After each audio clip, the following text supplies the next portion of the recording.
আমরা শুরু করছি হচ্ছে নাম্বার থিওরি থেকে। নাম্বার থিওরিতে আদিকে আগে বলবে নাম্বার কি বলো, বহু নাম্বার নিয়ে ছোটবেলা থেকে সেই 1 2 শুরু করে দিয়েছো, আজকে বলবা নাম্বার কি? পরীক্ষা দিলে নাম্বার কি বলতে স্যার? What is number?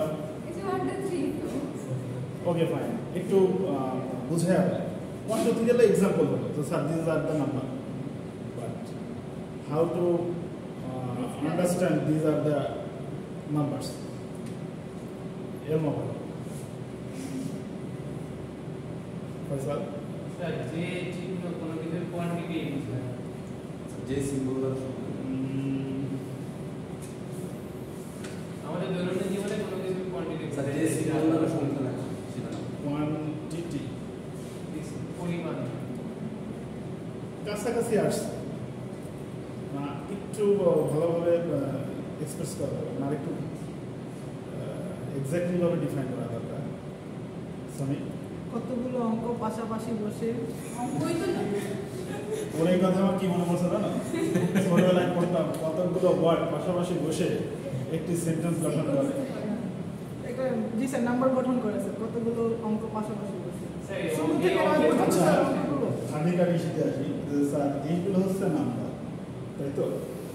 এগুলো নাম্বার, তো এগুলো অঙ্ক এইগুলো কি নাম্বার না? জি স্যার অবশ্যই। এগুলো নাম্বার, এগুলো এগুলো নাম্বার, এগুলো নাম্বার, এগুলো সিম্বল এগুলো লেটার, এগুলো লেটার। সিম্বল বললে সবই সবই, হ্যাঁ সবই বাট এগুলো লেটার। দেখো 1 2 3 এইগুলো আমরা কি করতেছি? কাউন্ট করতেছি। এই যে আমরা কাউন্ট করি, কাউন্টগুলোকে প্রকাশ করি। আমরা যা কিছু কাউন্ট করি, কাউন্ট মানে গণনা করি। আমরা যা কিছু গণনা করি তার একটা প্রকাশ আছে, যে প্রকাশটা সেটা এইটি হচ্ছে একদম লোকাল ভাষায় বলা। এটা সায়েন্টিস্টদের ল্যাঙ্গুয়েজকে ভেঙে ভেঙে নর্মাল ল্যাঙ্গুয়েজে করে বলা। ঠিক আছে, আমাদের নাম্বার থিওরিতে আমরা শুধুমাত্র বিভিন্ন ধরনের নাম্বার নিয়ে কাজ করব। যেমন তোমরা জানো সিএসসি স্টুডেন্ট হিসেবে এগুলো ইন্টিজার নাম্বার বলি, এগুলোকে ফ্লোট নাম্বার বলি। তার মানে নাম্বারের মধ্যে একটা পেলাম ইন্টিজার নাম্বার, একটা পেলাম ফ্লোট নাম্বার, তাই তো? তোমরা অলরেডি সি প্রোগ্রামিং ফার্স্ট সেমিস্টারে করেছো, সেখানে তোমরা ছোট ছোট অনেক প্রবলেম সলভ করেছো, যার মধ্যে একটা প্রবলেম এটাও সলভ করে আসছে, প্রাইম নাম্বার। Prime number. এখন আমাকে বলা যায় প্রাইম নাম্বার কি? মৌলিক সংখ্যা যে সংখ্যা যে সংখ্যাকে এক এবং ওই সংখ্যা ছাড়া অন্য কোনো সংখ্যা দ্বারা ভাগ করা যায় না সেটাই পাই। যে সংখ্যা আস্তে আস্তে দুইটা গুণনীয়। মনে করো আমি নিলাম হচ্ছে 3, জি স্যার 3 কে 1 দ্বারা ভাগ করা যায়, জি স্যার 2 দ্বারা যায়, না স্যার কেন 2 দ্বারা ভাগ করা যাবে না? ভাগ করা যায় কিন্তু বাকি নির্বিশেষে 3 কে 2 দ্বারা তো ভাগ করা যায়, কি করা যায় না? নিঃশেষের বিভাজন হয় না। হ্যাঁ, নিঃশেষের পূর্ণ সংখ্যা আসে না স্যার, কি সংখ্যা আসে না? পূর্ণ সংখ্যা কি সংখ্যা? পূর্ণ সংখ্যা ঠিক তো?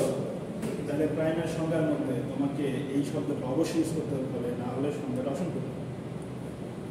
যে সংখ্যাটাকে ওই সংখ্যা এবং 1 দ্বারা ভাগ করা যায়, অন্য কোনো কিছু দ্বারা ভাগ করা যায় না, এবং সাথে সাথে যদি ওই সংখ্যা দ্বারা ভাগ করে, যে সংখ্যা দ্বারাই ভাগ করা হয়, ভাগ করে যদি ইন্টিজার ডিভিজার নাম্বার পাওয়া যায়, তাহলেই সেটা প্রাইম। ইন্টিজার ডিভিজার নাম্বার হতে হবে, যদি ফ্র্যাকশন আসে হবে না। ইন্টিজার পূর্ণ সংখ্যা, কোনোভাবে যে পূর্ণ সংখ্যা হবে। দুইটা গুণনীয় থাকবে সেটা একাধিক সংখ্যা, এছাড়া আর কোনো গুণনীয় নেই। কারণ হচ্ছে, শোনো, তুমি এই 3 কে এমন সংখ্যা দ্বারা ভাগ করতে হবে যা দ্বারা ভাগ করলে শুধুমাত্র পূর্ণ সংখ্যা পাওয়া যায়। এখন আমরা যদি চেক করি তাহলে দেখতে পাবো এই সংখ্যাটি পূর্ণ সংখ্যা পাওয়া যেতে পারে শুধুমাত্র ওই সংখ্যা আর 1 দ্বারাই ভাগ করে, আর কোনো সংখ্যা দ্বারা ভাগ করতে গেলেই পূর্ণ সংখ্যা পাওয়া যায় না, ফ্র্যাকশন হবে। এই ফ্র্যাকশন পাওয়া যাবে না, ভাগ করা যায় না বলে বলা হবে ওই সংখ্যার 1 দ্বারাই ভাগ করা গেলেই হলো না, তাহলে হবে কি ভাগ তো 2 দ্বারাও যায়। অবশ্যই তোমার ভাগফল যেন কোনোভাবেই ফ্র্যাকশন না হয়, হয় ইন্টিজার ডিভিজিবল আসতে হবে, কথা বলতে হবে, not function number, function number are not acceptable. যে দুটোভাবে বলার জন্য এই শব্দটা চলে দিতেই হবে, তা নাহলে সংজ্ঞাটা কমপ্লিট হবে না। আমরা যেটা বলি সেটা আসলে নর্মালি প্রচলন হয়ে গেছে, কিন্তু ডেফিনেশনটা কমপ্লিট না, তোমাকে পরিপূর্ণতা আনতে হবে।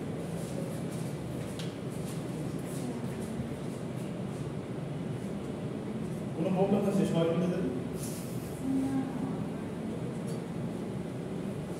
কেউ অসুস্থ? আমরা সবাই মিলে দেখতে যাচ্ছি। আচ্ছা, তাহলে প্রাইম নাম্বার কি বুঝতে পেরেছেন?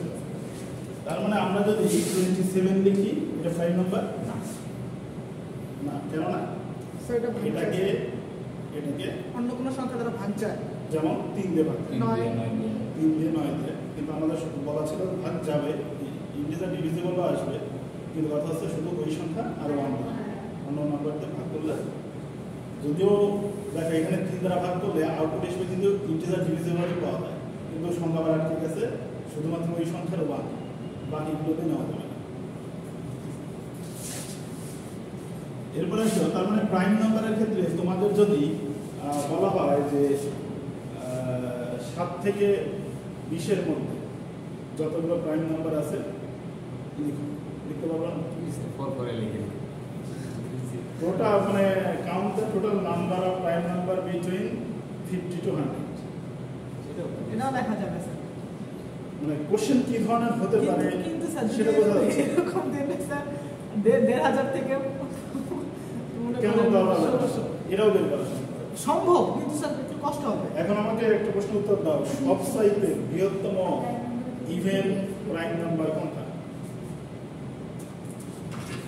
ওয়ার্ল্ডের সবচেয়ে বৃহত্তম ইভেন প্রাইম নাম্বার কোনটা? ইভেন আর prime number sir even In number generally, sir prime even number তো number প্রাইম হয় odd স্যার 2 স্যার 2 ও স্যার তাহলে বৃহত্তম প্রাইম ইভেন প্রাইম নাম্বার কোনটা? বৃহত্তম ইভেন প্রাইম নাম্বার স্যার ওটা কি 2 হবে বৃহত্তম? জি, স্যার। শিওর? 100% স্যার। স্যার গুণ দিন দিয়ে সেটা লিখছি। অ্যাকচুয়ালি প্রাইম নাম্বার সবই অড, একটি মাত্র ওয়ার্ল্ডে ইভেন প্রাইম নাম্বার আছে, সেটা হচ্ছে 2। সো বৃহত্তম বলতে এটাই। কিছু আছে যে সকল নাম্বারের শেষে দেখবা যে মানে 0 2 4 6 8 আছে, এগুলো বাদ, ওই প্রাইম নাম্বার না। ওগুলো হয় না। তার মানে প্রাইম নাম্বারের ক্ষেত্রে তোমরা পারো। তোমরা কি সেই নাম ওয়ানটা কিসের মধ্যে পড়বে? হ্যাঁ 1 prime number, prime number 1 prime number হবে না, 2 থেকে শুরু। 2 থেকে শুরু। আচ্ছা, তারপরে আসো কালকে যেন কি নাম্বার সব পড়াইলাম আমার তো মনে নেই, দেখাও। কালকে আমাদের ক্লাস আমাদেরকে করা লাগছে।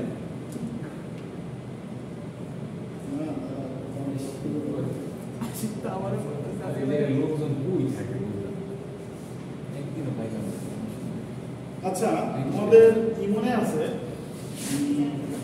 Factorial number? জি sir, factorial number, factorial number কোনটা মনে আছে? জি স্যার, এই যে এইভাবে লেখো না, 5 ফ্যাক্টোরিয়াল। হ্যাঁ স্যার, মানে ওই 1 থেকে ওই সংখ্যার এক পর্যন্ত গুণফল করব। অর্থাৎ আমরা লিখি হচ্ছে এরকম না, 5 5 into 4 and 2 into 3 2 1 1। তার মানে তোমাদের যদি বলা হয় যে একটা নাম্বার আছে তার ফ্যাক্টোরিয়াল নাম্বার বের করতে পারো। এটা কি 0 ফ্যাক্টরিয়াল সমান 1 আসবে? স্যার অঙ্কতে যেমন 0 ফ্যাক্টরিয়াল সমান 1 আসে, এই করে কি সেটা আসবে? তো দেখা যায় যে প্রমাণ আসবে। আমাদের দরকার হচ্ছে find the factorial number of 5, find the factorial number of 27। এরকম আমার মনে হচ্ছে নাম্বার আমরা ক্যালকুলেশন করে বের করতে পারি। এইখানে ফ্যাক্টোরিয়াল 0 ফ্যাক্টোরিয়াল মিনস 1 ইউজ করো তখন জরুরি না, কারণ আমরা হচ্ছে ওই পার্টটুকু করবো যেটা কোডিং করা যাচ্ছে, ইঞ্জিনিয়ারিং বেসিক্যালি। এখানে যেগুলো নাম্বার থেকে বলা হচ্ছে এগুলো আসলে প্রবলেম, যেগুলো ক্রিপ্টোগ্রাফিতে ইউজ করা হয়। এই নাম্বার থেকে যে ধরনের নাম্বারের কথা বলতেছি, এই নাম্বারগুলো ক্রিপ্টোগ্রাফির জন্য একটা বেস বুকের নাম বলবেন। ডাইনামিক প্রোগ্রামিং আর এদিকে ক্রিপ্টোগ্রাফির মধ্যে ইউজ করা হয়। স্যার ক্রিপ্টোগ্রাফির জন্য একটা ভালো বইয়ের নাম বলবেন। আস্তে আস্তে আমাদের বসে গেছে। তাহলে ফ্যাক্টরিয়াল নাম্বার পারবা, তাই না? এটা সূত্রটা তো মনে আছে নাকি? n ফ্যাক্টরিয়াল মানে n into n minus 1 into n minus 2 এইভাবে 2 ইনটু 1, তাই না? এইভাবে লেখা যায়, মনে আছে তাই না? জি স্যার। তাহলে এটা তোমরা জানো, খুবই গুরুত্বপূর্ণ একটা নাম্বার। এটাতে তোমরা অনেক প্রোগ্রামিং করে আসছো তোমাদের সিতে, সেটা হচ্ছে ফিবোনাচি সিরিজ। ফিবোনাচি নাম্বার, তাই না? এই নাম্বারটা কিরকম ছিল?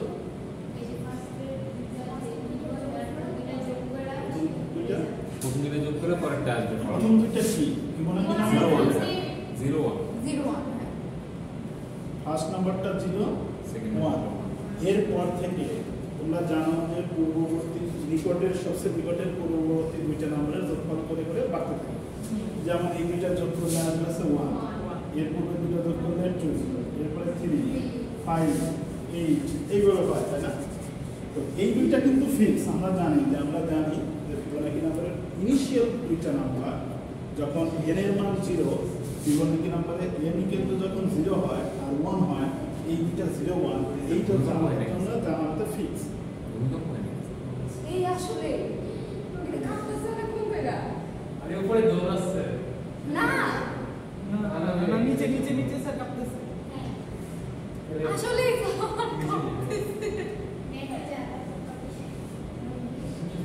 স্যার বিট দিয়ে কাটতেছে স্যার। ও নিচে স্যার এই যে বক্স টক্স কোন কয় চালায় স্যার? জিম স্যার কয় চালায়? এই যে এখন থেমে স্যার গেল। এখন থেমে গেছে। ভূমিকম্প হয়েছে। ফিবোনাচি নাম্বারে ইনিশিয়াল দুইটা নাম্বার 0 1, এরপরে যে নাম্বারগুলো পাওয়া যায় একটা ফর্মুলা দিয়ে পাওয়া যায়। ফর্মুলাটা ফর্মুলাটা স্যার হচ্ছে এই যে n ফর্মুলাটা ওই যে n, ঠিক আছে? এইটাই স্যার। এটাই স্যার। আচ্ছা, এইখানে এখন আমরা n এর মান এখানে শুরু হবে কত থেকে? n এর মান শুরু হচ্ছে 2 থেকে, তাই না? এখন যদি n এর মান এখানে 2 নেই, এখানে হবে 1, এখানে হবে 0, এই যে 1 0 এর মান, তাই না?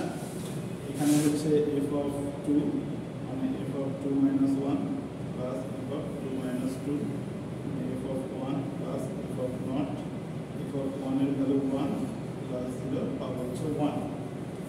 এরপরে যদি f of 3 নেই, তাহলে এখানে আসবে f of 3 নিলে হবে এখানে 2 প্লাস এখানে হবে f of 1।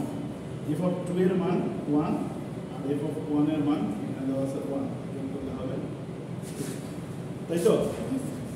তারপরে যদি আমরা f of 3 নেই, 4 নেই, 4 যদি নেই, তাহলে এখানে আসবে f of 3 plus f of 2। 3 এর মান হচ্ছে 2 আর 2 এর মান হচ্ছে 1, পাবো আমরা 3। এইভাবে আমরা আনলিমিটেড পর্যন্ত করতে পারি।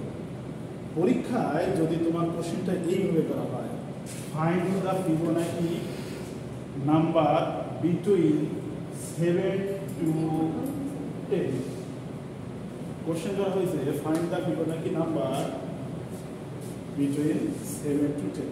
এখন 7 বলেছি মানেই হচ্ছে তোমাকে 6 বের করতে হবে। এই সিকোয়েন্সিয়াল ফর্মুলার সাহায্যে করতে হবে। Sir 7 to 10 Initially, the first two Fibonacci number are fixed when f of 0 then 0 f sir of 1 7 to 10 বলতে কি 7 to 10 মানে 7 to 10 7 দিয়ে অর্থাৎ n এর মানের কথা বলা হচ্ছে। n number f7 f8 f9 f10। এখন এইখানে f7 বের করতে গেলে এই f7 এটা বের করতে গেলে F6 এর মানটা লাগবে। f5 এইটা লাগবে।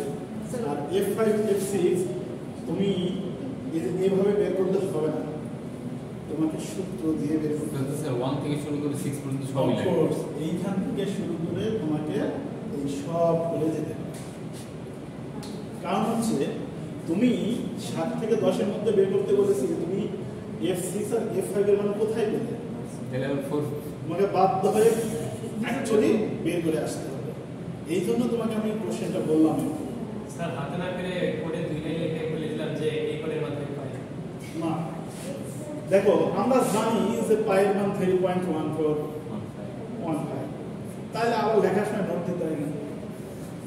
অ্যাকচুয়ালি তোমাকে জাস্ট প্রসিডিউর তুমি কমপ্লিট করেছো যে স্যার এখানে এই মান বের করতে হলে এই মান লাগে, এই যে সিকোয়েন্সিয়াল আমি বের করেছি সিরিজ, এটা তো একটা সিরিজ নাম্বার, সিকোয়েন্সিয়াল নাম্বার।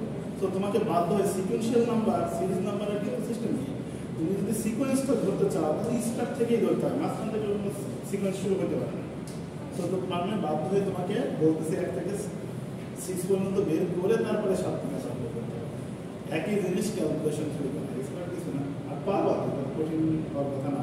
কারণ তুমি যখনই প্রথমবার দেখো, প্রথমবার এই সূত্রটা লিখবা, এরপর থেকে কিন্তু তুমি জানো যে এখানে যে নাম্বার নেওয়া হয় তার 1 কম তার 1 কম, এই হচ্ছে বারবার এই এতখানি লিখে লিখে করতে হচ্ছে না, তার মানে 1 লাইন 3 লিখলেই হয়ে যাচ্ছে। ঠিক আছে, মানে প্রশ্ন হলে হতে পারে এরকম যে find the Fibonacci number between 7 to 10। তাহলে বাসায় তোমাকে find the factorial number of 27। 27 এর ফ্যাক্টরিয়াল নাম্বার 27 মানে হচ্ছে কি, এই তোমরা সবাই কি বোকা আছো, এইখানে লিখলা যে 20, আচ্ছা 27 না 99 এর ফ্যাক্টরিয়াল নাম্বার বের করার অসুবিধা কি আছে? এইটা ক্যালকুলেটর দিয়ে তো এক ক্লিক দিলে হয়ে যায়, বাট পরীক্ষার খাতায় যে কাজটা করবা 99 98 3 2 1। এখন ক্যালকুলেটরে তো 99 ফ্যাক্টরিয়াল দিলেই অ্যান্সার আসে, অ্যান্সারটা এখানে লিখে দেবা, কিন্তু লিখতে হবে, কিন্তু এটা লিখতে হবে। স্যার ডট দিব নাকি সংখ্যা সংখ্যা ডট দাও আর তুমি গুণন চিহ্ন দাও, যেটা ভালো লাগে আমার সমস্যা নেই। এবার ডট মানে যা বলতে হবে এ মানে তাই বলতে হবে, আর এখানে যেহেতু ফ্র্যাকশন নাম্বার নাই তুমি ডটও দিতে পারো, কোনো সমস্যা নেই। আচ্ছা ফ্যাক্টরিয়াল নাম্বার তাহলে কি বুঝতে পারছো? এখন আসে ইম্পর্টেন্ট একটা নাম্বার, এটাও তোমরা কোডিং এ করে আসছো, সেটা হচ্ছে স্যার ক্যালকুলেটরে তো 99 আসে না, অনেক বড় হয়ে যায় হয়তো। পারফেক্ট নাম্বার মনে আছে? জি স্যার। বলো তো পারফেক্ট নাম্বার কোন একটা সংখ্যার যেগুলো বিভাজ্য আছে, মানে যে সংখ্যা দিয়ে ভাগ করা যায় অন্য সংখ্যায় ভাগ করা যায়, ওই সংখ্যাগুলো বলো হয়েছে স্যার। আমি আবার বলি, আমার মানে স্যার কোন একটা সংখ্যার যেগুলো উৎপাদক আছে, প্রকৃত উৎপাদক যেগুলো আছে সেগুলোর যোগফল যদি ওই সংখ্যার সমান হয়, এইবার ঠিক আছে। এটা ভাগ করতেছিলাম না কিছু বলতেছিলাম, উৎপাদকটা ভেঙে গেছে। এটা হলো কোনো নিয়ম যেগুলো একটা নাম্বারের কোনো নিয়ম যেগুলো আছে, সেই গুণনীয়কগুলোর যোগফল যদি ওই সংখ্যায় হয় তাহলে তাকে পারফেক্ট নাম্বার বলে, তাই না?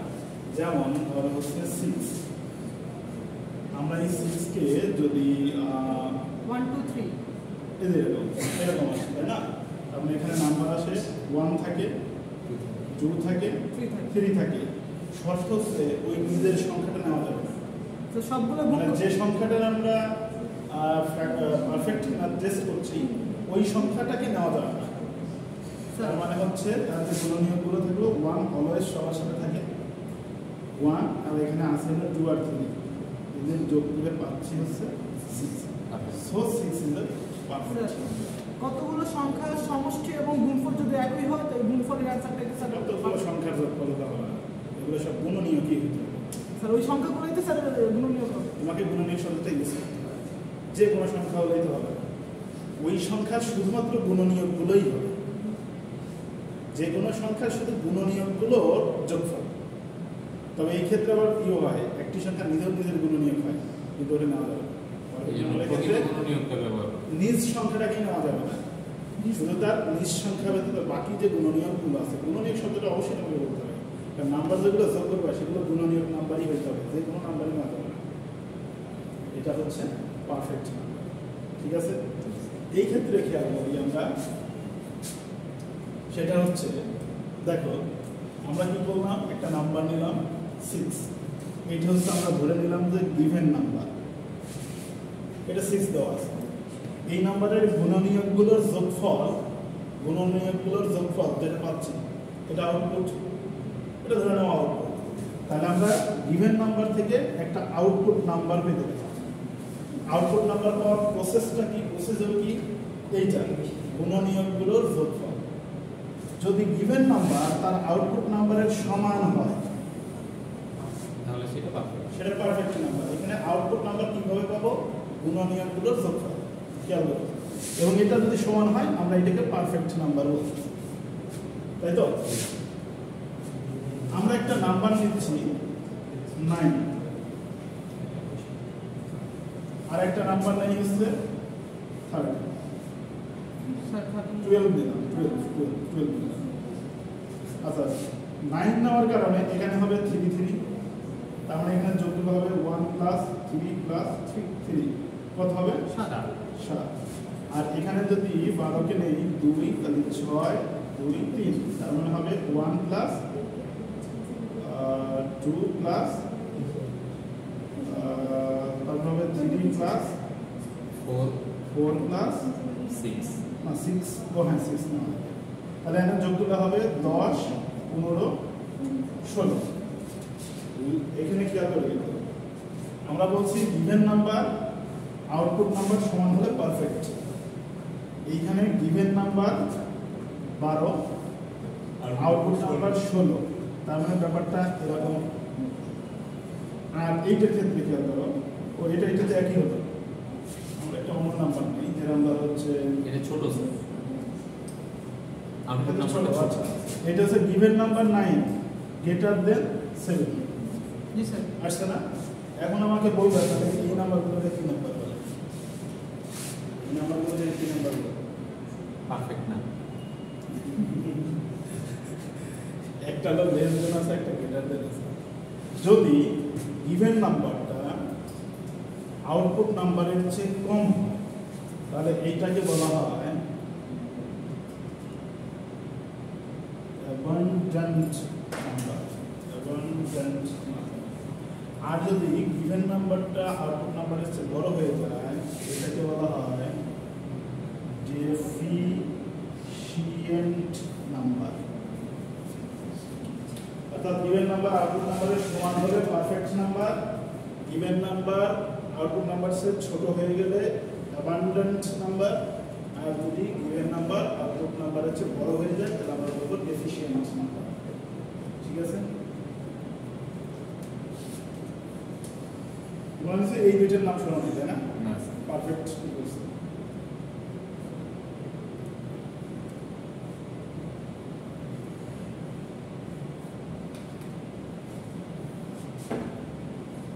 এটা গেল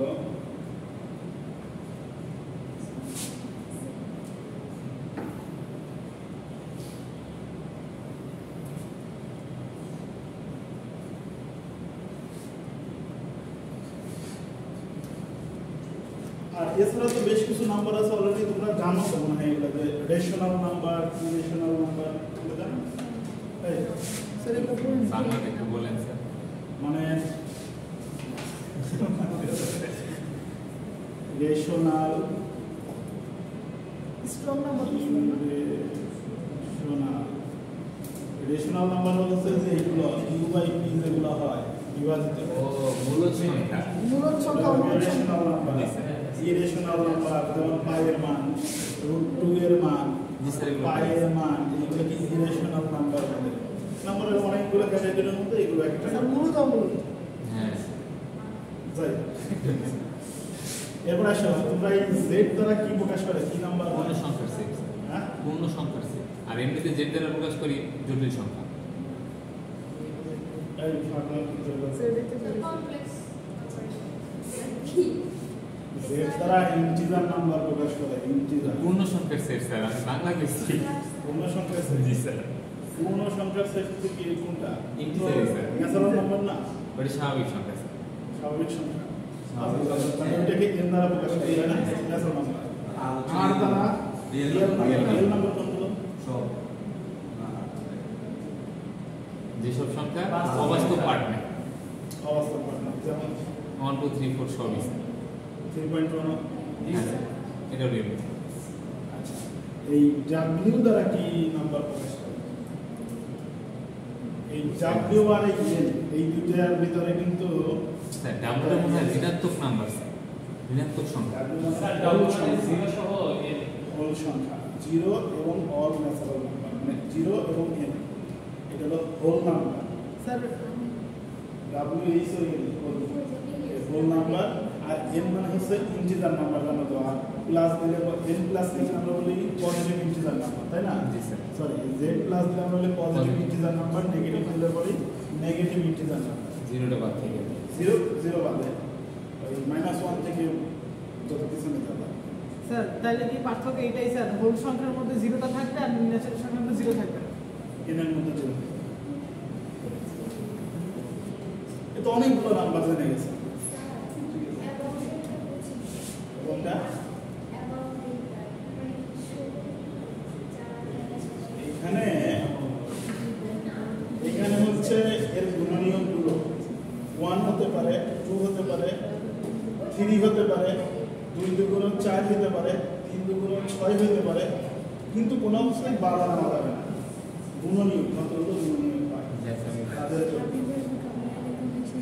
আচ্ছা, নাম্বারগুলো জানেন লাস্ট জেড আর এর মধ্যে পার্থক্য। যেটা এন এর মধ্যে পার্থক্য। জেড হচ্ছে ইন্টিজার নাম্বারগুলো পজিটিভ নেগেটিভ উভয়, জিরো সহ। Positive all positive number, zero all negative number, এটা হলো জেড। এন হচ্ছে অনলি পজিটিভ ইন্টিজার নাম্বার, আর ডাব্লিউ হচ্ছে 0 প্লাস এন। আর কমপ্লেক্স নাম্বার তো জানেন, আই একটা থাকলে দুইটা পার্ট থাকে, একটা রিয়েল পার্ট, একটা ইমাজিনারি। ইমাজিনারি পার্ট, যেমন 5 প্লাস 2i। জি স্যার। এখন আমাকে বলো, তোমরা সি প্রোগ্রামিং এ জিসিডি করছো কিনা? জি স্যার। এলসিএম করছো? জি স্যার। পারো এগুলো? আর একটা আচ্ছা, জিসিডি নাম্বার কিভাবে বের করতে মনে আছে? স্যার অ্যালগরিদম করবো না এমনিতে করবো স্যার, মানে আচ্ছা, অঙ্ক কোডিং। কিভাবে করতে আমাকে সেটাই আগে বলো। যেমন ধরো তোমাকে আমি বললাম, তুমি হচ্ছে 12 আর 8 এই দুইটার ভেতর জিসিডি নাম্বার কত বের করো? 12 আর 8 এর জিসিডি নাম্বার কত?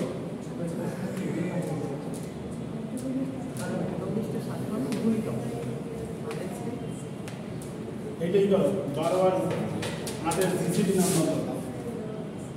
জিসিডি নাম্বার ফাইন্ড করো। কিভাবে সেটা কেন করে দেখো।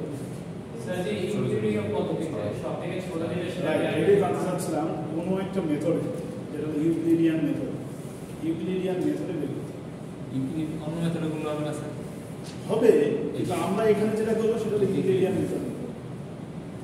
ঠিক আছে, পাওয়া যাবে? এটা এটা বের করার জন্য একটা টেবিল করে কিন্তু করা যায়। এটা কি জানো? জি স্যার। এটা হলো এটা বি, এইটা হচ্ছে হলো বিগ নাম্বারটা নিতে হবে, এইটা হলো স্মল নাম্বারটা নিতে হবে, এইটা হবে রিমাইন্ডার, এইটা হচ্ছে স্যার এগুলো না করি স্যার, আমি ইকুয়ালিটি করি স্যার। এইটা হচ্ছে এইটা হবে হচ্ছে স্মলটা, এই বিএডটা, তাই না? এইটা হবে হলো রিমাইন্ডার। এইভাবে বের করতো না, এইভাবে নিয়ে এখানে হচ্ছে 12, এখানে 8। এখন এই স্মলটা অর্থাৎ 8 দ্বারা ভাগ করো, ভাগ করলে কি হবে? এখানে এখানে রিমাইন্ডার কত থাকবে? 8কে 12কে 8 দ্বারা ভাগ করলে রিমাইন্ডার থাকবে 4। তার মানে এখানে হচ্ছে 4, আর এটা তো 1 হয়। নিয়ম হচ্ছে এরপর আবার হচ্ছে এই 8 এই পাশে চলে আসে, আর রিমাইন্ডার এই পাশে আসে, অর্থাৎ এখানে 8 আসে, এখানে 4 আসে। এই 4 আবার দ্বারা ভাগ করতে হয় স্মলটা দ্বারা, তার মানে এখানে হয়, তো এখানে হয় কত? 0। তার মানে হচ্ছে আর এখানে তো 1, তাই তো? তার মানে এখানে আবার আসে 4, এখানে আসে 0। এই যে একটা 0 চলে আসার কারণে অবশিষ্ট একটা থাকলো, এইটাই হচ্ছে জিসিডি। তাহলে কঠিন প্রক্রিয়া স্যার। স্যার আমরা কি এভাবে সলভ করব? এটা স্যার ভাগ প্রক্রিয়া করলে তোমরা যেটা করছে অ্যালগরিদম, ওই অ্যালগরিদম এইটা থেকেই লেখা। তোমাদের এই জিসিডি তোমরা যেটা করছো ওইটার অ্যালগরিদম যদি দেখি, এই পদ্ধতি থেকে অ্যালগরিদম লেখা। আর যদি স্যার 3টা বা 4টা থাকে তো এটা 3টা দিয়ে শুরু করা যায়। কমপ্লেক্স এটা স্যার করা যায়। জিসিডি নাম্বারের ক্ষেত্রে জেনারেলি 2 নাম্বার থেকেই বেশি বের করা হয়। তিনটা দিকে করার জন্য যে কমপ্লেক্সিটি লেখা এটা একটু ঝামেলা থাকে, কারণ হচ্ছে ওই কি তৈরি হয়, তো ইনকনসিস্টেন্সি তৈরি হয়। তবে করা যায় এই প্রসেসিং করতে হয়। সেই ক্ষেত্রে এলোমেলো নাম্বার নিলে যে প্রবলেমটা হয়, একটা কমপ্লেক্সিটি তৈরি হয়। তোমার ইনিশিয়াল স্টেপে ওই ছোটো নাম্বার নেওয়া উচিত যেগুলো অঙ্ক অলরেডি আছে, এলোমেলো নিলে একটু কমপ্লেক্সিটিটা বেড়ে যায়, তখন একটু কমপ্লেক্স লাগে। যেমন আমরা 8, 12, 8 এগুলো কেন লাগে, এগুলো খুব সিম্পল, আমার আসলে সর্ব বের করা যায়। 36 আর 12 কিছু জোড় সংখ্যার ভিতর থেকে নিলে পরে ইজি হয়। আর এলসিএম কিভাবে বের করে? গরিষ্ঠ সাধারণ গুণনীয়ক। আরে মহামুশকিল, কত দূর হবে? হ্যাঁ 10 আর আরে কত দূর যাইবা কেন? এই দুইটা সংখ্যা গুণন করবা, তার বিসিডি দ্বারা ভাগ করবা, এলসিএম পেয়ে যাবে। ঠিক আছে? কোন একটা দুইটা সংখ্যা, তো ওই দুইটা সংখ্যার গুণনফলকে তার জিসিডি দ্বারা ভাগ করবা, এলসিএম পেয়ে যাবে। ঠিক আছে? এইভাবে করছিলাম সিরিজ। তো তোমাদের পরীক্ষায় কি হইতে পারে, এরকম 12 আর 8 দিয়ে বলা হতে পারে find the LCM value. LCM value বের করতে বলছি মানে জিসিডি বের করাই লাগে। এই পদ্ধতিতে যদি করি স্যার হবে? সব পদ্ধতি হবে, কিন্তু তোমাকে যদি আমি লিখে দেই ইউজ কিন্তু Euclidean method, Euclidean method sir এইটা এইটা ইউক্লিডিয়ান মেথড আমরা যেটা শিখছি স্যার আমাদের কিন্তু এমন ছিল। এখন শিখবা, এবং এটা থেকে অ্যালগরিদম করবা, দেখা দিতে হবে। তাহলে স্যার এই অ্যালগরিদমটা কিরকম? খুব সিম্পল। ফার্স্ট টাইম কি করতে হয়, আমাদের তো দুইটা নাম্বার থাকে, এই দুইটা নাম্বার, একটা নাম্বার হতে পারে পি, ইনপুট হবে কি পি আর কিউ, দুইটা নাম্বার। খেয়াল রাখো, এই দুইটা নাম্বারের মধ্যে নিয়ম হচ্ছে এ পজিশনে যাবে বিগ নাম্বার, বি পজিশনে যাবে স্মল নাম্বার।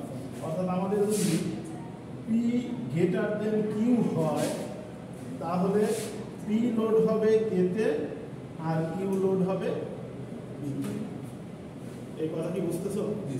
দুইটা নাম্বার ইনপুট দিছি পি আর কিউ, যদি P is greater than Q হয়, তাহলে পি লোড হবে এতে, কিউ লোড হবে বিতে।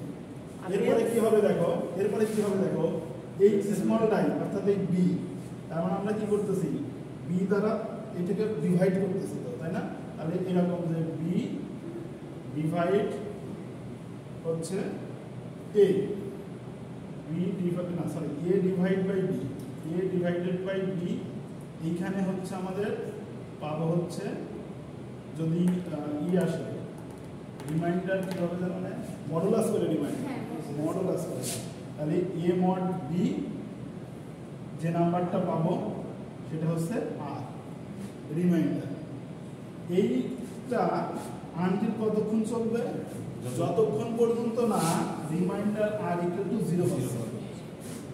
এই কন্ডিশনটা ততক্ষণ চলবে যতক্ষণ না রিমাইন্ডার ইকুয়াল টু 0 পাচ্ছে, তাই তো? যখন পাবো তখন হচ্ছে সবসাইতে রিমাইন্ডার 0 পাওয়া মানে কিন্তু বি 0 হয়ে যাবে, এ হয়ে যাবে হচ্ছে আমাদের জিসিডি নাম্বার, অর্থাৎ জিসিডি নাম্বার হয়ে যাবে A। ঠিক আছে? ইনপুট হবে পি কিউ নাম্বার, যদি P is greater than Q হয়, তাহলে পরে হচ্ছে পি লোড হবে এতে, কিউ লোড হবে বিতে। এ মডুলাস বি যদি করার কারণে রিমাইন্ডার আর হয়, আর হবে, এবং এটা আনটিল চলবে আর ইকুয়াল টু 0 পর্যন্ত। তখন আমরা বলবো যে এর মানটাই হবে জিসিডি মান, এর মানটাই জিসিডি মান হবে, কারণ হচ্ছে এই যে রিমাইন্ডারের মানটা 0 হয়ে যাবে। এই মাঝখানে একটু লাইন আছে যে আবার পুনরায় বি লোড হয় এতে, আনলোড হয় সে এখানে থাকে, যে যদি এটা ট্রু হয় তাহলে বি যাবে হচ্ছে এতে আর আর যাবে হচ্ছে বিতে। এইটা আনটিল চলবে কতক্ষণ, যতক্ষণ পর্যন্ত না আর ইকুয়াল টু 0 হচ্ছে, ততক্ষণ পর্যন্ত চলবে। ঠিক আছে? এইরকম ভাবে চলতে চলতে এক পর্যায়ে যখন আর ইকুয়াল টু 0 হয়ে যাবে, তখন এর মানটাই জিসিডির মান হিসেবে, তাহলে জিসিডি এলসিএম এ হচ্ছে তোমাদের নাম্বার থিওরির সমস্ত নাম্বার শেষ। হ্যাঁ, নাম্বারগুলো সব শেষ। কালকে আমরা হলো হ্যাশিং করব। এই হ্যাশিংটা নাম্বার থিওরির মধ্যে হলেও একটি ক্রিপ্টোগ্রাফির একটা পার্ট। যেটাকে স্যার হ্যাশিং কি ওই যে লিংক করানো? এইখানে হ্যাশিং হচ্ছে তোমার অ্যারের মধ্যে 10টা নাম্বার আছে, আমরা মেমোরিতে রাখবো, কিন্তু আমরা হচ্ছে এমন কোনো একটা টেকনিক ইউজ করবো যাতে এই নাম্বারগুলো অটোমেটিকলি বিভিন্ন ইন্ডেক্সে যা থাকে ইজিলি ভাবে তুমি বলতে পারবো না যে এটা কত নাম্বার ইন্ডেক্সে আছে। এটাই হাইট, এটা মানে হাইট করে দেওয়া। আমার নাম্বার হচ্ছে 32, কিন্তু এই 32 যদি আমি মেমোরিকে তার ইচ্ছা মতন রাখতে বলি, সে তার ইচ্ছা মতন র্যান্ডমলি একটা কোথাও রেখে দিবে। কিন্তু আমি যদি চাই যে না আমি নির্দিষ্ট আমি এমন কোনো একটা টেকনিক ইউজ করবো যে এই 33 হয়তো এই নাম্বার ইন্ডেক্সের মধ্যেই থাকবে, ফিক্স করা 10টা নাম্বার আমি এই 15টা ইন্ডেক্সের মধ্যে কোথায় কোথায় রাখবো সেই নাম্বার বলে দিলে কোথায় থাকবে, তাহলে পরবর্তীতে ইজিলি রিট্রিভ করা সুবিধা হয় যে এইটা কোন নাম্বার। মানে স্যার আমরা লোকেশনটা বলে দিব মেমোরি, আমরা নাম্বারের উপর বেস করে ইন্ডেক্স আইডেন্টিফাই করব, যে ইন্ডেক্স দিব ওই নাম্বার সেই ইন্ডেক্সে যা থাকবে স্টোর হবে, মানে স্পেসিফিক নাম্বারটা স্পেসিফিক ইন্ডেক্সে থাকবে। এবং ওই ইন্ডেক্সটা ধরবে নাম্বার নিজেই ঠিক করবে সে কোন ইন্ডেক্সে যাবে। স্যার এটা কি অনেকটা ম্যাপের মতো যে এক জায়গায় যদি আমরা ওই নাম্বারটা আবার যদি ইনপুট দিই তাহলে ওই নাম্বারটা মানে দুইবার কাউন্ট হবে এরকম? এখানে হচ্ছে ইন্ডেক্স যদি সেম হয়ে যায়, নাম্বার ভিন্ন ইন্ডেক্স এক হয়ে যায়, তখন দুজন দুইখানে তখন আবার ওই জায়গায় ভাগ হয়ে যাবে। আর স্যার সে প্রথমেই লোয়েস্ট ইন্ডেক্সে যাবে, যার কিন্তু অলরেডি একজন স্টোর আছে, সে একজন নিচে নামবে, যদি ওখানে থাকা পায় ওখানে থাকবে, থাকা না পাইলে আবার নিচে নামবে, থাকা না পেলে আবার নিচে নামবে। এরকম হয় একই নাম্বার ইনপুট দেওয়া হয় দুইবার, একই নাম্বার যদি দুইবার দেয় তাহলে হিসেবে ইন্ডেক্স একই আসবে। হ্যাঁ স্যার। একই আসলে পরে প্রথমে একজন যদি 3 নাম্বার ধরে বসে, পরের জনটা 4 বসে। Anyways, স্যার set off করে দিন স্যার।